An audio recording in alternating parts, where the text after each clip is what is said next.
आज हम भारतीय स्वतंत्रता संग्राम के एक ऐसे किरदार की कहानी में उतर रहे हैं जिनका नाम लेते ही प्रशंसा और विवाद दोनों एक साथ खड़े हो जाते हैं। हाँ। एक ऐसा शख्स जिसने एक साम्राज्य को चुनौती देने के लिए पूरी दुनिया में हलचल मचा दी, सुभाष चंद्र बोस। हमारे पास उनके जीवन का एक काफी ब्यौरा है जो उनके सफर के हर उतार चढ़ाव को दिखाता है। तो चलिए इस दिलचस्प कहानी की परतें खोलते हैं। और ये कहानी सिर्फ इतिहास का एक पन्ना नहीं है। नहीं, बिल्कुल नहीं। ये बड़े दांव वाले फैसलों, जबरदस्त इरादों और एक ऐसे रहस्य की दास्तां है जो आज भी लोगों को अपनी तरफ खींचता है।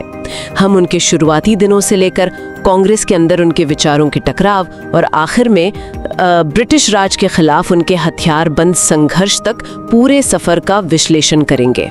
तो कहानी शुरू होती है 23 जनवरी 1897 को कटक, ओडिशा से। सुभाष का जन्म एक ऐसे परिवार में हुआ जो ब्रिटिश व्यवस्था का एक तरह से हिस्सा था। हाँ, उनके पिता जानकीनाथ बोस एक बड़े वकील थे और उन्हें राय बहादुर का खिताब मिला हुआ था। तो फिर एक साम्राज्य समर्थक माहौल में पले बड़े इस लड़के में विद्रोह की पहली चिंगारी आई कहां से? और उनका ये बैकग्राउंड समझना बहुत जरूरी है क्योंकि यही उनके विद्रोह को और भी असाधारण बना देता है। 14 भाई बहनों में 9वें बच्चे के तौर पर उन्होंने बहुत छोटी उम्र में ही समाज के अलग अलग स्तरों को देखा। अच्छा। उनकी शुरुआती पढ़ाई लिखाई पूरी तरह से अंग्रेजी माहौल में हुई, लेकिन असली मोड़ तब आया जब 15 साल की उम्र में उन्होंने स्वामी विवेकानंद और रामकृष्ण परमहंस को पढ़ना शुरू किया। तो राजनीति में आने से बहुत पहले उनके अंदर एक आध्यात्मिक नींव तैयार हो रही थी। एक्शन से पहले एक तरह की आंतरिक शक्ति का निर्माण। हाँ, और ये सिर्फ कोई किताबी आध्यात्मिकता नहीं थी। विवेकानंद का प्रभाव कर्मयोग पर था, यानी एक्शन के जरिए मोक्ष। बोस के लिए राजनीति और देश सेवा ही उनका आध्यात्मिक मार्ग था। और इस विद्रोही स्वभाव का पहला बड़ा सबूत हमें कलकत्ता के प्रेसिडेंसी कॉलेज में देखने को मिलता है ना? बिल्कुल। 1916 की वो घटना उनके जीवन का एक टर्निंग पॉइंट थी। E.F. ओटन नाम के एक अंग्रेज प्रोफेसर थे जो भारतीय छात्रों के साथ बहुत बुरा बर्ताव करते थे। हाँ, मैंने पढ़ा है इसके बारे में। जब बातचीत से कोई हल नहीं निकला तो छात्रों ने हड़ताल कर दी और बाद में प्रोफेसर पर हमला भी हुआ। सीधे तौर पर यह साफ नहीं है कि सुभाष उस हमले में शामिल थे या नहीं, लेकिन कॉलेज प्रशासन ने उन्हें सबसे बड़ा उपद्रवी मानकर निकाल दिया। हाँ, मुझे सबसे दिलचस्प बात यह लगती है कि जब उन्हें सस्पेंड किया गया तो उन्होंने सिर्फ एक शब्द कहा, धन्यवाद। जैसे वो कह रहे हो कि अन्याय के खिलाफ खड़े होने का ये तमगा मेरे लिए एक सम्मान है। बिल्कुल, ये उनके चरित्र का पहला सार्वजनिक प्रदर्शन था। इसने दिखा दिया कि वो अपने सिद्धांतों के लिए कोई भी कीमत चुकाने को तैयार हैं। कॉलेज से निकाले जाने के बाद तो ये साफ हो गया था कि बोस का रास्ता पारंपरिक नहीं होगा। लेकिन उनके परिवार की, खासकर उनके पिता की उम्मीदें तो कुछ और ही थी। हाँ, पिता का सपना था कि बेटा इंडियन सिविल सर्विस यानी ICS में जाए, जो उस समय किसी भी भारतीय के लिए सबसे बड़ी उपलब्धि मानी जाती थी। और वो गए भी, लंदन गए। हाँ, एक अजीब कश्मकश में थे, परिवार का मान रखें या देश की आवाज सुने। उन्होंने 1920 में परीक्षा दी और चौथा स्थान हासिल किया। ये अपने आप में एक बहुत बड़ी कामयाबी थी। लेकिन फिर उन्होंने वो किया जिसकी किसी ने उम्मीद नहीं की थी। उन्होंने इतिहास रच दिया। 22 अप्रैल 1921 को उन्होंने ICS से इस्तीफा दे दिया। वो राष्ट्रवादी कारणों से ऐसा करने वाले पहले भारतीय थे। ये सिर्फ एक नौकरी छोड़ना नहीं था। नहीं, ये ब्रिटिश साम्राज्य को एक सीधा संदेश था कि भारत के सबसे काबिल युवा अब उनकी सुनहरी जंजीरों में बंधने को तैयार नहीं है। भारत लौटकर वो गांधी जी से मिले, लेकिन कहते हैं कि वो मुलाकात बहुत निराशाजनक रही। हाँ, रही। इसके बाद गांधी जी ने उन्हें कलकत्ता में चित्तरंजन दास यानी CR दास के पास भेज दिया और CR दास उनके राजनीतिक गुरु बन गए। उनके मार्गदर्शन में बोस ने कलकत्ता नगर निगम में कमाल का काम किया। बिल्कुल, चीफ एग्जीक्यूटिव ऑफिसर के तौर पर उन्होंने शहर के काम करने का तरीका ही बदल दिया। लेकिन उनकी बढ़ती लोकप्रियता अंग्रेजों की आंखों में खटकने लगी और 1924 में उन्हें गिरफ्तार करके बर्मा की मांडले जेल भेज दिया गया। ये जेल उनके लिए एक तरह की राजनीतिक पाठशाला साबित हुई। हाँ, कह सकते हैं। और इसी रास्ते पर चलते चलते 1938 तक बोस इतने बड़े नेता बन गए कि उन्हें कांग्रेस का अध्यक्ष चुना गया। हरिपुरा अधिवेशन में। हाँ, और उनका जो स्वागत हुआ वो देखने लायक था। 51 रथ और 51 बैल। ये सिर्फ एक स्वागत नहीं था, ये दिखाता था कि कांग्रेस के भीतर एक नई, युवा और ज्यादा आक्रामक पीढ़ी उभर रही थी, है ना? बिल्कुल।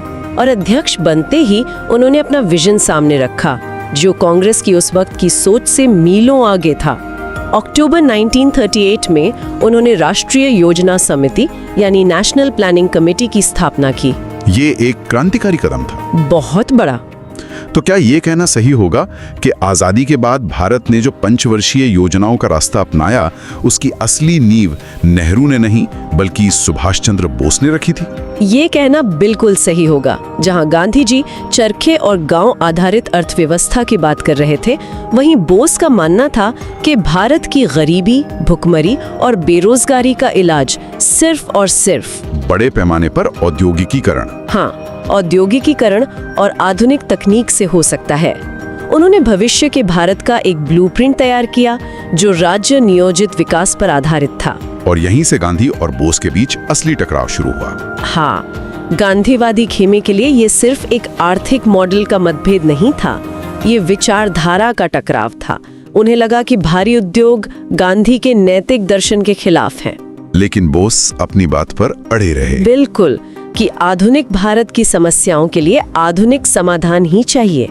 ये टकराव 1939 के त्रिपुरी अधिवेशन में अपने चरम पर पहुंच गया, जब बोस ने दोबारा अध्यक्ष पद के लिए चुनाव लड़ने का फैसला किया। और वो कांग्रेस के इतिहास का सबसे नाटकीय चुनाव था।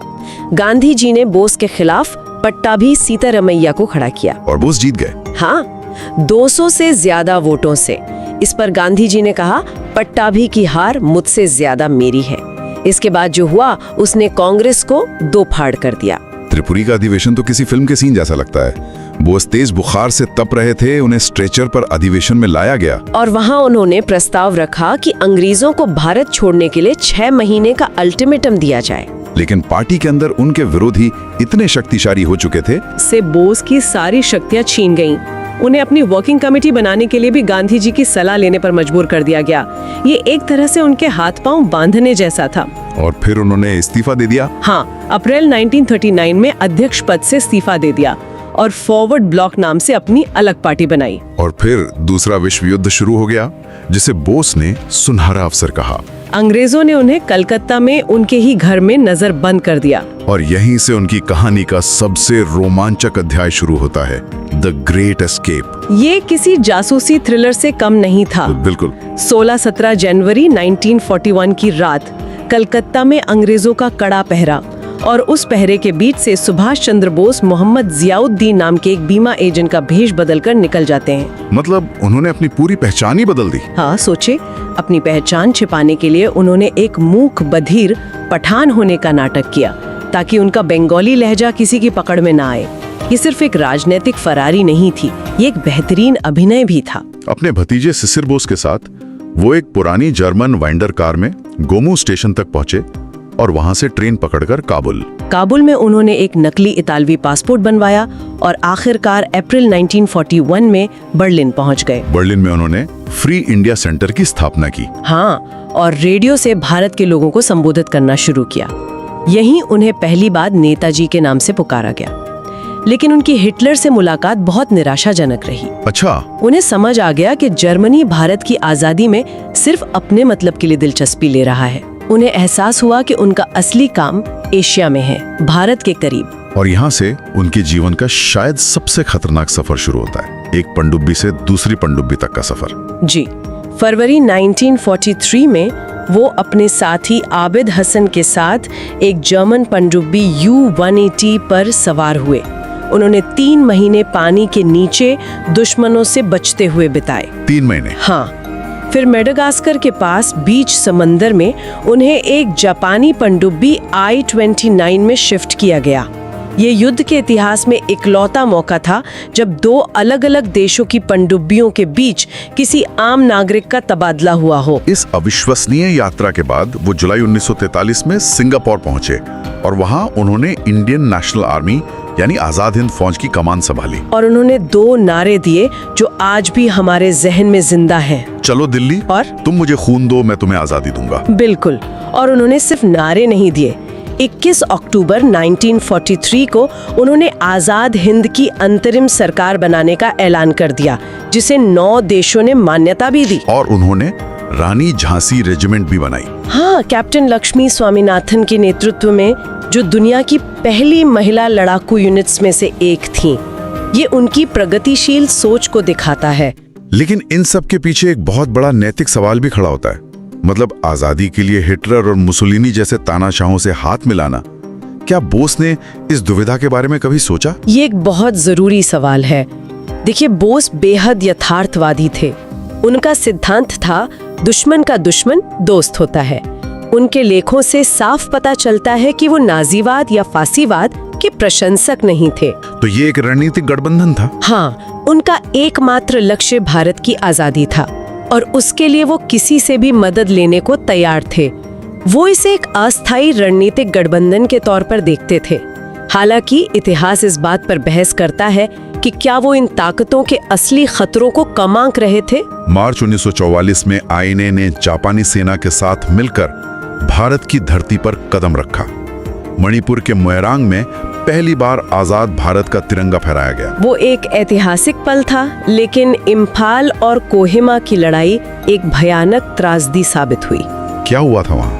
मित्र देशों की हवाई ताकत बहुत ज्यादा थी, उनके पास रसद की कोई कमी नहीं थी और फिर मानसून आ गया। हजारों आईएनए और जापानी सैनिक भूख और बीमारी से मारे गए। तो सैन्य नजरिए से देखें तो ये एक बड़ी हार थी। हाँ, एक बहुत बड़ी हार थी, लेकिन इसका एक मनोवैज्ञानिक असर हुआ जो बहुत गहरा था। शायद यही आईएनए का सबसे बड़ा योगदान था। कैसे? देखिए, सालों बाद जब ब्रिटेन के प्रधानमंत्री क्लेमेंट एटली, जिन्होंने भारत को आज़ादी दी, उनसे पूछा गया कि अंग्रेजों ने भारत क्यों छोड़ा, तो उन्होंने गांधी के आंदोलनों का जिक्र बहुत कम किया। अच्छा। उनका मुख्य कारण था बोस की आईएनए, जिसने भारतीय सेना की वफादारी पर सवाल खड़ा कर दिया था।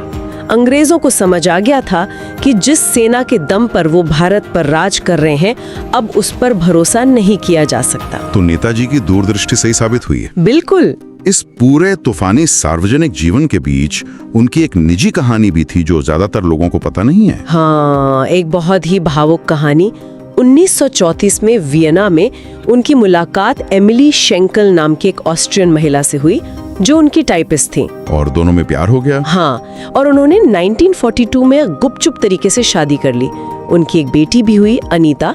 जब अनीता सिर्फ 4 महीने की थी, तब बोस को वो खतरनाक पनडुब्बी वाला सफर करना पड़ा।